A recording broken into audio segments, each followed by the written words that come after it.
Once again, welcome back to Philly Sports Spotlight. Our guest tonight, the amazing Werner Berger, the oldest person in the Western Hemisphere to climb Mount Everest. But folks, Everest is just one of the 7 summits that Werner has climbed, the first of which was Aconcagua in South America. Tell us about that first summit, your first summit ever. It was rather interesting because we went completely unguided. 3 of us started off. 1 dropped out very early on, which meant that the route we had planned was not a possibility because it was too dangerous just with only 2 people. But it was fun. Well, you see that there it is. There's a picture of it. Does that look familiar to you? 22,841 feet. That's it. Does that seem a long time ago? January 2002? Yeah, 10 years ago. Well, listen. There was one. But I'm going back. Yeah, I know you're going back. We're going to talk about it later in the show. God bless you. We're going to talk about Kilimanjaro. It's probably one of the most famous mountains in the world. It was one of the original ones on your bucket list. Kilimanjaro. Tell us about that. And the beauty of, I mean, look, you got animals roaming around, lions, tigers at the base, and then you climb up, there's nothing. It's an amazing climb because literally anybody with a reasonable degree of fitness and with a desire can do it because it is a hike. It is not a climb.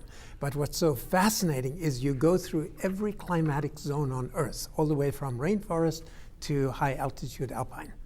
All right. Now you just said the key words. Anybody with reasonable fitness, okay, which sets up our next portion of the show. Because here you are, both legs, both arms, you were able to circumnavigate to the summit of Mount Kilimanjaro, which now brings us to the story of Kyle Maynard. And by the way, 50% of those who try don't make it. Well, check out this story. I would say my purpose in life, at least from my perspective, would be to help show other people their purpose, help show other people their capabilities, help show other people their human potential.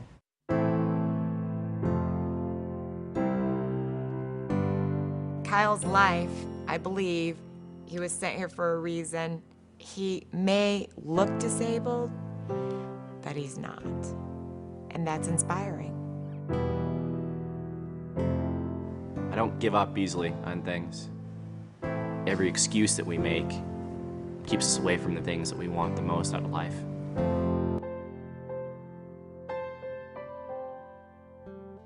The day Kyle was born was, well, obviously it was traumatic. The doctors whisked him away. In a towel, covered him up, whisked him away. And they came back to the room and kind of they said there's some problems. The name of the condition that I was born with is called congenital amputation. For me, for all 4 limbs to be affected, it's a pretty rare thing. We would just put things in front of him and help him figure it out without, trying to do it for him. My dad said that the world was not going to be tailored for my every need. So that's why he knew that I had to go and find a way to go and do it on my own. January 4th, 2012, Kyle's Mission Kilimanjaro begins. Over the first 4 days, Kyle proves to be adept at climbing. Feeling great. Feeling really good. It's being more upright, more vertical, and it takes the pressure off my arms. Good job, buddy. But the flat and downhill portions of the trail are taxing his arms to the breaking point and crushing his will. At the end of the day, when we came and strolled into camp, I was pretty wiped. Never really done anything like this, and it's just pushing me to the brink. The end of day 5 brings evidence that Kyle is badly hurting. Group leader Kevin Chirilla offers a plan. You like curveballs? I like curveballs. Right. Can we just head straight up the mountain instead of going down? Exactly. Really? Is that a possibility? Yeah. Hell yeah.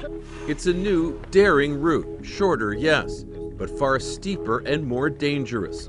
The Western Breach, where in 2006, 3 climbers were killed. It's steep, and there's a lot of big pull-ups, and there's no spot to put a tent if we need to push a team of 9 plus all the porters up over the Western Breach. It's a big risk. If we commit to this, we have to commit to it. I know I can do it. I mean, I know for a fact. Day 9, before dawn, the western breach awaits Kyle. As loose rocks make avalanches a deadly threat, and he struggles just to keep from sliding. As chains are attached to Kyle's feet, it is as if a lifetime of determination and effort can be seen in his every move.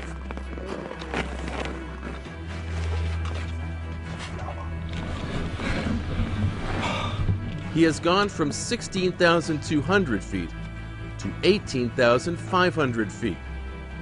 Day 9 ends with the summit in reach, and Kyle pondering a lesson that the mountain has taught him. Most frustrated I got the whole day was when I would just go and look up and see like how far I'd have to go, instead of looking back and seeing how far we'd come. I think I do that a lot in life and just in general. Just one step at a time. As the sun rises once more, Kyle trudges forward again and again, not just for himself, but to show others that they too can find a way to the top.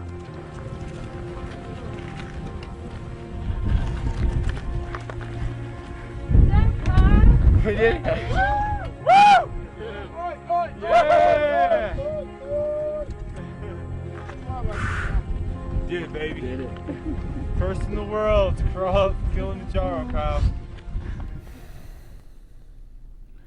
Now that story there, Werner, fits right into your wheelhouse in that you're a person that believes if a person wants something bad enough, they can accomplish that feat. This is what you go around preaching. And after watching this video, watching Kyle Maynard climb the mountain that you climbed without feet and arms, what's your thought? Just stunned. Huh? Is that Just amazing? really stunned, amazed by somebody being able to do that with those limitations. Proving that if you put your mind to it. You can do whatever you want to do. And you know what we're going to do? We're going to continue on with our show. When we come back, we're going to talk about summits 3, 4, 5, and 6. Stick with us here, the amazing Werner Berger on Philly Sports Spotlight.